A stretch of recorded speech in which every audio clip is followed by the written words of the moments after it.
ऐसे व्यक्तित्व के धनी व्यक्ति के कार्यक्रम में शामिल होने का मौका मिला है, जिससे मैं गर्व से कह सकूं कि मैं वैसे बिहार की धरती का बेटा हूं जहां श्री कृष्ण बाबू जैसे व्यक्ति जन्म लिए। पूर्व के वक्ताओं ने बहुत सारी बात कही, सभी हमसे सम्मानित है, सभी हमसे सीनियर है, और जितनी बातें उन्होंने कही वो सब लोगों ने सुना, और लगभग अमूमन सारे लोगों ने श्री कृष्ण बाबू, अनुग्रह बाबू, जितने भी हमारे बिहार के रत्न सबके जीवनी के बारे में हर साल सुनते आते हैं, और हम लोग लगातार जयंती मनाते हैं, और उनकी जो उनके साथ उनके जो जीवन में कुछ बातें उसको एक दूसरे से शेयर करते हैं। लेकिन साथियों, हम लोग एक चीज पर बिल्कुल ध्यान नहीं देते, जो ये लोग होते उनके जो पद चिन्ह होते उनके बारे में, जो गाथाओं के बारे में हम लोग बातें करते हैं, जैसे खड़गे रामानुज पांडे जी ने कहा कि जब तक जातिवाद खत्म नहीं होगा तब तक बिहार का विकास नहीं होगा। तो हम लोगों को सबसे पहले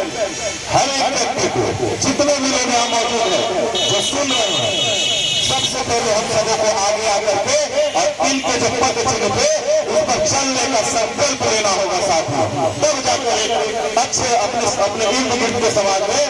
एक अच्छे वातावरण का निर्माण हो सकेगा साथियों। ये जो महापुरुष है ये सिर्फ बातें करने के लिए नहीं है, इनकी जीवनी के बारे में सिर्फ बखान करने का कोई मतलब नहीं बनता। जब तक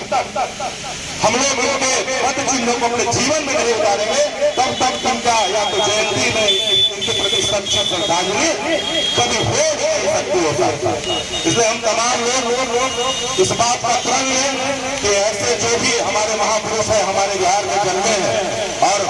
बिहार का नाम भारत की धरती पर एक अलग ढंग से रखने का काम किए हैं, उनके चरितार्थ अपने अंदर उतारने का प्रयास करें और एक उत्तम समाज और एक अच्छे वातावरण का निर्माण करने का काम करें। समय मेरे पास कम है, हमारे नेता आदरणीय चिराग पासवान का कार्यक्रम है, ये रफीगंज में हमें जाना भी है, लेकिन मैं आप सभी से एक बार पुनः एक और बात कहते हुए अपनी वाणी का ध्यान दूंगा कि आज ऐसे महापुरुषों की जब जयंतियां मनाई जाती है तो बढ़ चढ़ करके इसमें हिस्सा लेना और लोगों को हिस्सा लेने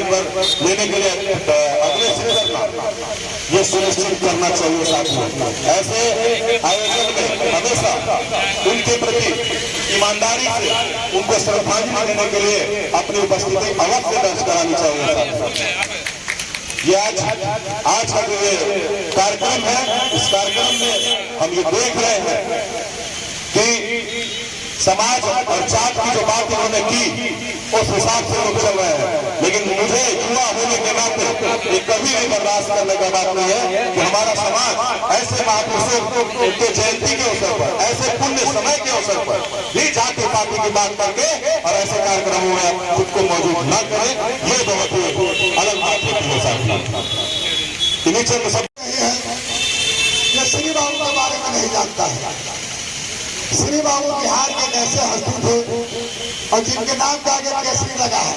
तो केसरी के शब्द से ही जानते हैं केसरी मैंने क्या होता है। जो केसरी है उसके बारे में कुछ भी कहना बहुत कम होगा। तो श्री बाबू के व्यक्तित्व के बारे में आज इस जयंती के शुभ अवसर पर कुछ कहने का आदेश हुआ है हमारे संचालक महोदय से। तो स्वतंत्र भारत के इतिहास में या आजाद भारत के इतिहास में दोनों इतिहास के पहलुओं पर हम दृष्टिगोचर करते हैं, दृष्टि डालते हैं, तो श्री बाबू गुलाम भारत में भी जब 1935 में आंतरिक चुनाव हो रहा था, अंग्रेजों के शासन काल में जब स्थिति बहुत खराब हो गई थी ब्रिटिश काल में, अंग्रेजों के शासन में, दूसरे श्री बाबू अनुग्रह बाबू जो असेंबली का चुनाव 1935 में हो रहा था उसमें अहम भूमिका निभाने के काम किए थे मजबूत। आज विभाजित भारत है, बिहार है, जब संयुक्त बिहार का झारखंड और बिहार एक था, उस बिहार के निर्माण करता शिल्पकार में श्री बाबू का नाम लिया जाता है बंधु। केवल बिहार के प्रथम मुख्यमंत्री नहीं थे, वे स्वतंत्रता की लड़ाई भी अपना महत्वपूर्ण भूमिका निभाया है। किस तरह से हॉस्टल से उन्होंने हॉस्टल की खिड़की से कूदकर भागे और स्वतंत्रता की लड़ाई में उन्होंने वहां भूमिका निभाई। एक तो सरल चरित्र और स्वभाव के थे, सरल और सुलभ थे। जब भारत गुलाम था और आजादी के बाद सुदूर ग्रामीण क्षेत्रों में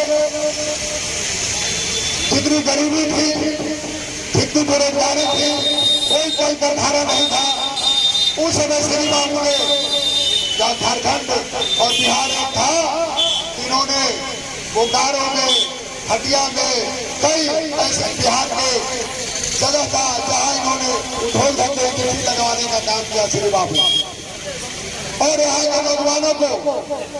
सभी गांव से लोग उस समय बोकारो जाते थे, टाटा जाते थे, रांची हटिया जाते थे। लगभग जो लोग बाहर निकल के गए, सभी लोग कहीं न कहीं ढोल धक्कों में रोजगार मिला बंधुओं। उसका श्रेय कहीं जाता है तो श्री बाबू को जाता है कि जिन्होंने आजादी के बाद बिहार में कैसी संरचना खड़ा किया, ऐसे जो आज भी उसका कोई जोड़दार नहीं है, कोई उसका जवाब नहीं है बंधुओं, जितना योगदान श्री बाबू का बिहार को बनाने निर्माण करने में था। उन्होंने किसानों के लिए भी, एक समाजी किसान परिवार से आते थे, उन किसानों के लिए भी एक एक पहलू पर एक एक बिंदु पर ध्यान दिया और किसानों के लिए भी कार्य उन्होंने किए, छात्रों के लिए किए, नौजवानों के लिए किए, मजदूर गरीब किसान सबके लिए उन्होंने काम किया बंधु। ऐसा कोई पहलू, ऐसा कोई वर्ग नहीं था जिसमें श्री बाबू ने उस समय के काल में उनका मदद करने में कोई कसर छोड़े थे।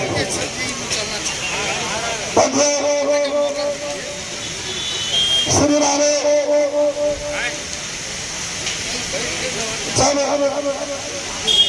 जब राजनीति